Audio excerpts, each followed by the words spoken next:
This week on Africa Update. Countries evacuate citizens from Sudan amidst ceasefire collapse. What will it take to bring stability in Sudan? Also on the program, fishermen in Niger speak on ongoing drought affecting Lake Madarumfa. Plus, our highlights of stories from across the continent on Roundup Africa. This is Africa Update on Trust TV, reaching you from Abuja, Nigeria's capital. I am Ayuba Ilia. Thanks for joining.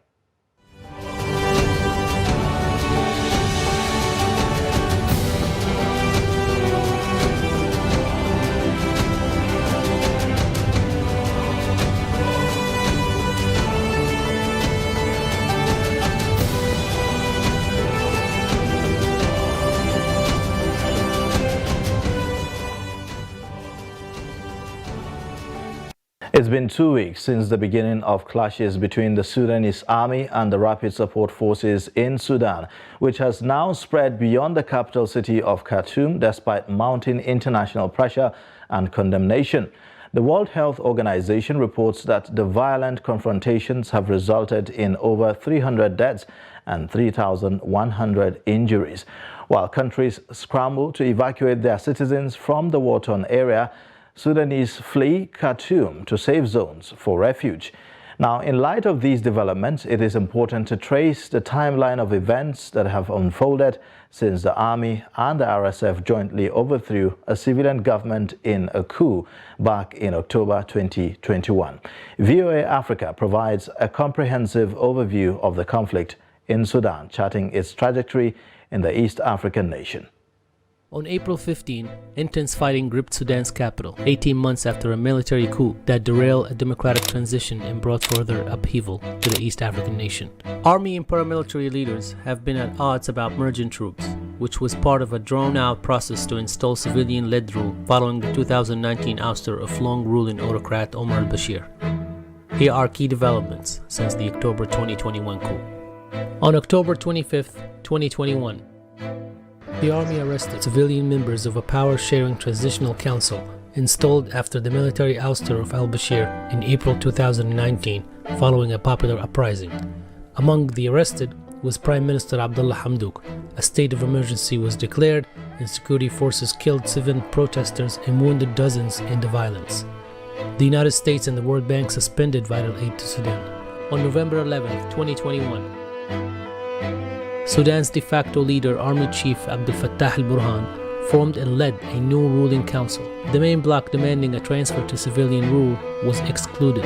On November 21, 2021, al-Burhan agreed to restore the transition to civilian rule, with elections slated for July 2023. Hamdok was reinstated as a prime minister, and several civilian leaders were released. Protests continued but were harshly repressed. On January 2, 2022, Hamdok resigned as the death toll from the protests mounted. On July 4, 2022, al-Burhan said the army will quit the talks in order to allow civilian groups form a government. On December 5, 2022, Sudan's military, paramilitary, and most civilian leaders signed a deal aimed at restoring the civilian transition within 2 years. But protesters took to the streets, complaining that the deal ignored demand for justice for more than 120 pro-democracy demonstrators who were killed since al-Burhan's coup. On January 8th, military and civilian leaders met to discuss key contentious issues, such as transitional justice, accountability, and security reforms, including the integration of the FIA paramilitary Rapid Support Forces into the regular army. On April 13,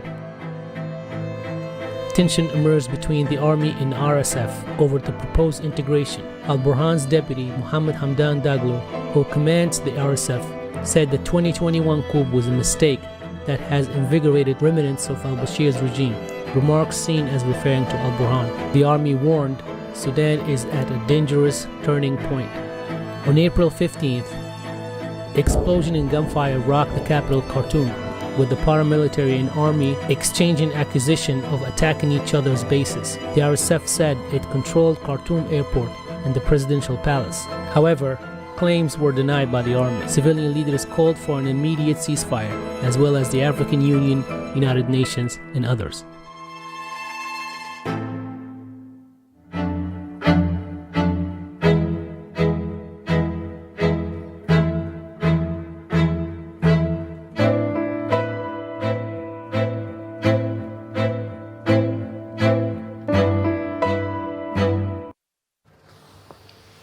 Now, with me in the studio to further elaborate on the matter is former Nigeria's ambassador and former spokesperson, Ministry of Foreign Affairs, Ogbole Amedu Ode.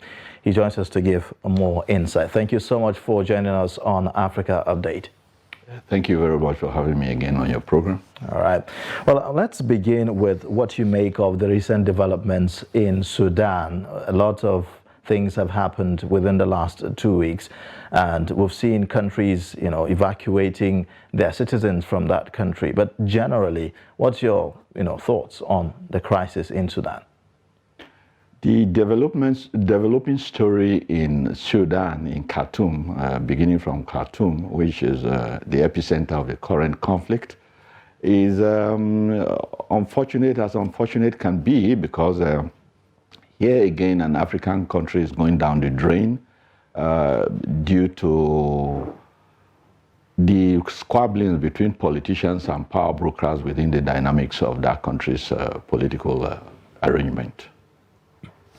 All right. Well, a lot of reasons were attributed as the cause of this conflict in the country. One of them is the fact that the armed forces in the country and the rapid support forces are unable to agree on, the transition, the models for transition to a civilian government in that country. Is that really what's behind all of this conflict, or there are other dimensions that we are not, seeing? On the first side, yes, that's the reason. But as it is known in most political issues in Africa and amongst African countries or within African countries, there will be other extraneous interests and factors that are playing a role in the implosion that is what is happening in Khartoum today and spreading rapidly to other parts of the country and threatening to upset the stability not only within Sudan itself, but within Sudan's neighbors, because already refugees are beginning to vote with their feet and going to neighboring countries, Chad, Ethiopia, and all, and most, if not all, foreign countries that have nationals within the borders of Sudan have started evacuating their nationals and all that. So the instability, if it is not controlled in time, brought under control in time, threatens to affect the entire region, East Africa and beyond, and up to us here in West Africa. Do you think that there are perhaps ethno-religious dimensions to this conflict? We saw in 2011 the separation of South Sudan and, the Sudan that we know of today, and a lot of people thought, okay, well, since that happened, there's likelihood of having, peace and stability in that country, considering the differences between those in the southern Sudan and the Sudan as we know it today. So do you think that there are other dimensions, maybe ethno-religious, dimensions to the conflict? The ethnic dimension is always there. The religious dimension I'm not very familiar with. Ethnic dimension because the Arab ethnic group has always held sway. And way back in my student days in Ahmadu Bello University, we had this lecturer who is African extraction, who delivered a lecture way back 1981, I believe, and he was clamoring for Nigeria to intervene to save Sudan from the dominance and the decapitation of the country by Arab tribesmen, if I put it that way. Okay, well, a lot of people have blamed this on the former leader of Sudan, Omar al-Bashir, who, by the way, at the moment, we are getting to know that his location, his whereabouts is unknown in the midst of all the chaos that is happening. But a lot of people pointed to the formation of RSF itself as, one of his misgivings. What's your take? What we are witnessing now is that a paramilitary force that was established by an erstwhile ruler, Omar al-Bashir, as you mentioned, had gained so much power and authority that is flexing muscle with the regular army of the country. Now, politicians in Africa have always gone create political expediency by creating such forces in order to stymie whatever political opposition they may have. The leader of the Rapid Response Force, Hamdan Dagalo, was the leader of the Janjaweed forces in Darfur when the Darfur situation was in currency. Over the years, he has gained so much power. In fact, it was a marriage of strange bedfellows when he, together with the army, overthrew Omar al-Bashir.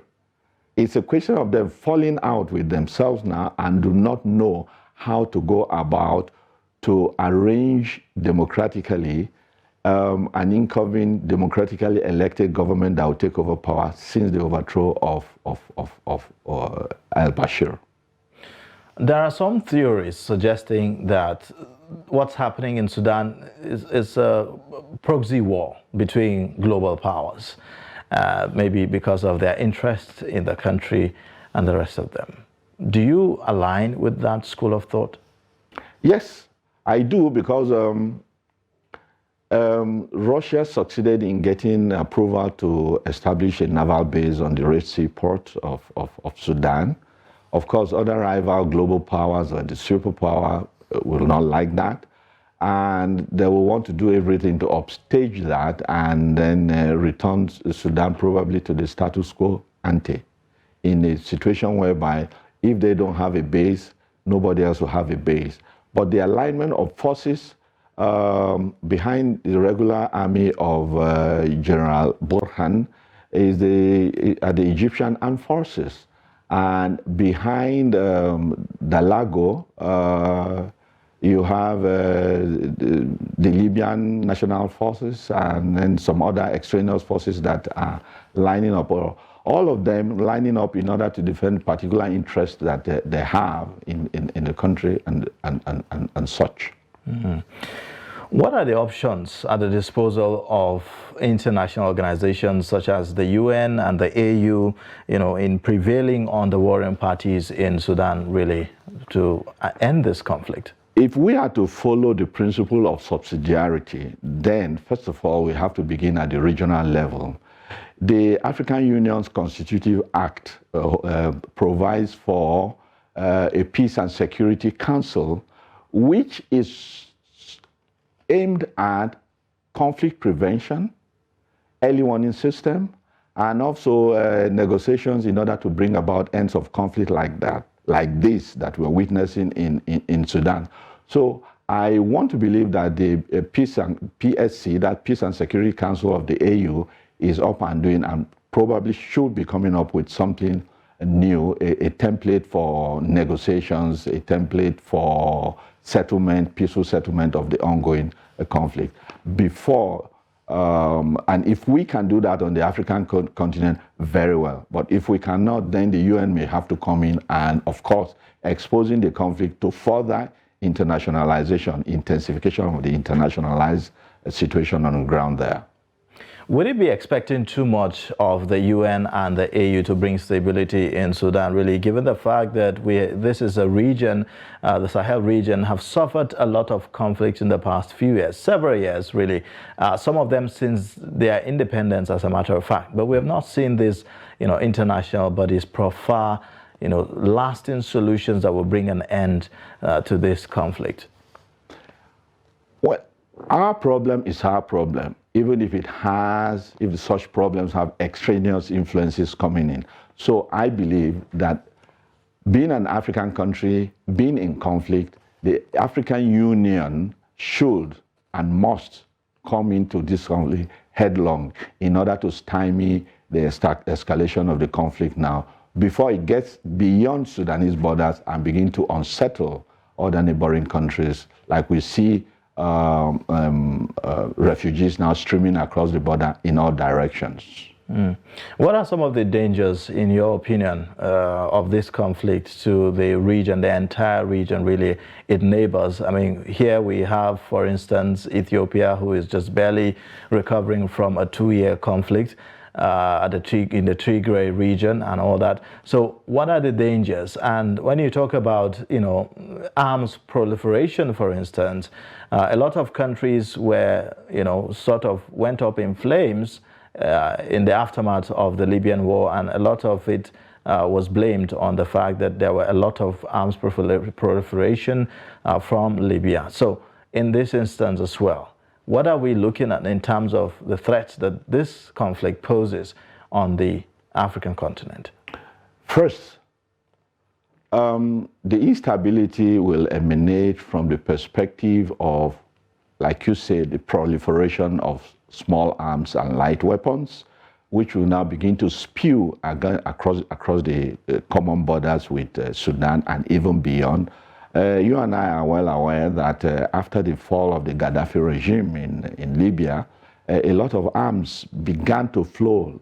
Light arms and small weapons, light arms and small weapons began to flow down south through the Sahel, finding their way into countries like Nigeria. And you and I are witness to what havoc is being wreaked now. Now, another perspective is from the food security or food insecurity perspective. And how is that?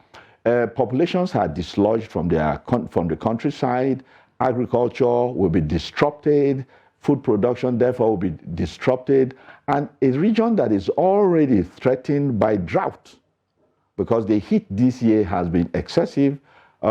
Just now, when you were announcing this program, the drying up of a lake in Niger Republic is already on the cards. So you can imagine where whole populations in the countryside who are agriculturists, as it were, will be displaced and move into regions where, as refugees, they will not be able to participate in agriculture. They may also begin to create other insecurity situations within their host communities. So these are the areas we have to look for and look forward to an AU intervention, UN intervention, in order to stymie this conflict as soon as possible.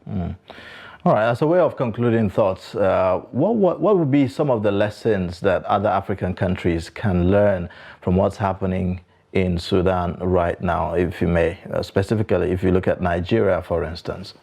For our dear country, Nigeria, I think that political actors have to look at the situation in Sudan now, the antecedents, the gradual emergence of a regional warlord who was commanding some ragtag army used by government, emerging to be a strong man in national politics in Khartoum. And take a look at the proliferation of warlords, I won't call them the kidnappers and whatever, from north to south, east, west of the country, that if these people get to grab access to mineral wealth and begin to sell it, creating an economic base for themselves, then they may be in a position to begin to flex muscle with the regular army, which would be unfortunate. All right. Well, thank you so much, Nigeria's former ambassador and former spokesperson of the Ministry of Foreign Affairs, Ogbole Amedu Ode. Thank you so much for joining us on Africa Update. We look forward to having you again on the program. Thank you for having me. All right, you're watching Africa Update, reaching you from Abuja, Nigeria's capital. After the break, we'll take a look at fishermen in Niger speaking out on drought affecting Lake Madarumfa.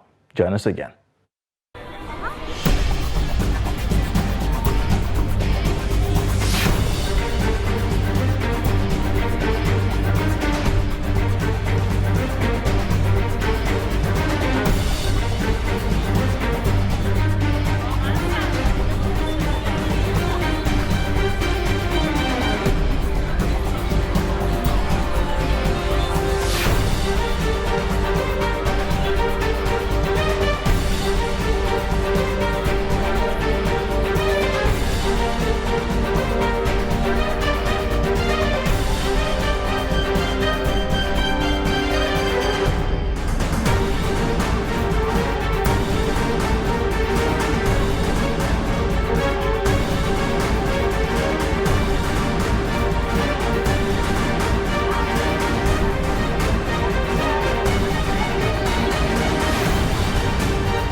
TV, documenting the Nigerian story.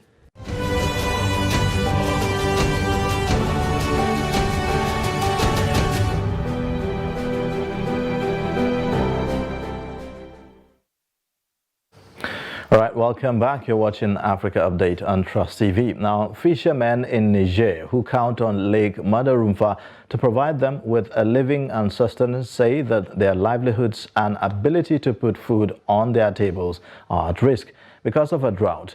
Yusuf Abdullahi has this report from Niamey, narrated by Salim Solomon. Madarumfa Lake has been central to the lives of the people in this region for generations. The lake, with an area of about 800 hectares at a seasonal peak, is located 20 kilometers from the southern city of Maradi. Saudu Garba is a fisherman in Madarumfa. The Madarumfa Lake is a blessing for us. It is water with history because it belongs to God. The people here rely on the lake waters to support their livelihoods. Various activities are being carried out of this lake, such as fishing, farming, grazing, and others. Residents say that in recent years, however, Madarumfa Lake has been receding. We call on the government of Niger to help us save this lake so that we can get enough food. The impact has been particularly harsh on fishermen, who say catches have been smaller and harder to find than in years past. Officials say one possible solution is to dredge the small channels that feed the lake, but such work is expensive and difficult. There are problems of sand and silt filling the water channels and harbors. The problems are beyond the capacity of our local government because dredging the lake requires a lot of money, so we're asking for help. Residents believe preserving the lake will also generate tourism dollars. The area is home to landmarks of religious and cultural importance, including the tombs of the 99 saints, which draw Muslim pilgrims each year. All right, now time for us to take a look at other happenings on the continent with Chemaka Mwafo. A renowned televangelist has been apprehended by Kenyan police, and his church located in the coast has been shut down. Authorities are currently conducting investigations into a religious sect that has been associated with the demise of almost 100 individuals. Pastor Ezekiel Odero, who is famed for drawing huge crowds at his functions, was arrested on Thursday, hours after the police inspected a funeral home near his New Life International Church in Muvweni, Kilifi County. The police said they had established that morgue attendants had been collecting bodies at the church premises. The preacher has not responded to the allegations. Police are also investigating his alleged relationship to a court-like controversial preacher, Paul Mackenzie Ntenge, who is said to have told followers to starve themselves in order to meet Jesus. Kenyan authorities have already recovered 95 bodies of people suspected to have died of starvation and buried in shallow graves at an 800-acre forest near his church in the coast. Many of the victims were children. The devastating drought that has struck the Horn of Africa could not have occurred without global warming, according to a new report released Thursday from an international team of climate scientists. Since late 2020, countries on the Horn of Africa, namely Djibouti, Ethiopia, Eritrea, Kenya, Somalia, South Sudan and Sudan, have been suffering the worst drought in 40 years. The extended drought has led to deaths of millions of herds of cattle and wiped out crops. The WWA study concentrated on southern Ethiopia, Somalia and eastern Kenya, which are the three areas worst hit by the drought. According to the 19 scientists who contributed to the WWA report, while climate change had little effect on total amount of rainfall in the region, higher temperatures have significantly increased evaporation from soil and plants, which has made dry soils much more likely. The WWA said it is for rapid analysis. Scientists looked at changes in rainfall in 2021 and 2022 in the affected region, covering southern Ethiopia, southern Somalia, and eastern Kenya. And finally, French authorities on Thursday raised an informal settlement on the Indian Ocean island of Mayotte after overnight unrest sparked by government plans to clear slums and send illegal migrants back to the neighboring Comoros.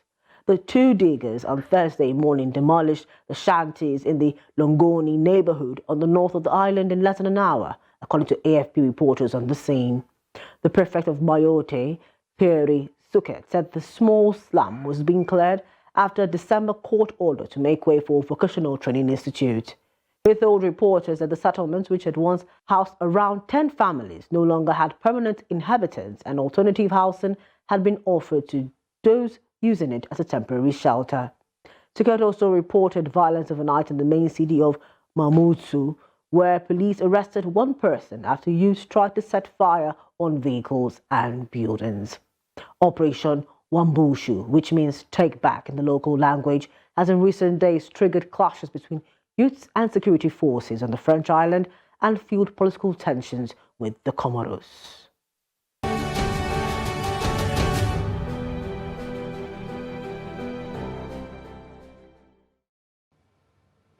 Well, that's it for the Africa Update this week. You can join us next week for another time on the program. Watch more via all our social media platforms and also on our YouTube live stream. I am Ayuba Ilya. Thanks for watching. Bye for now.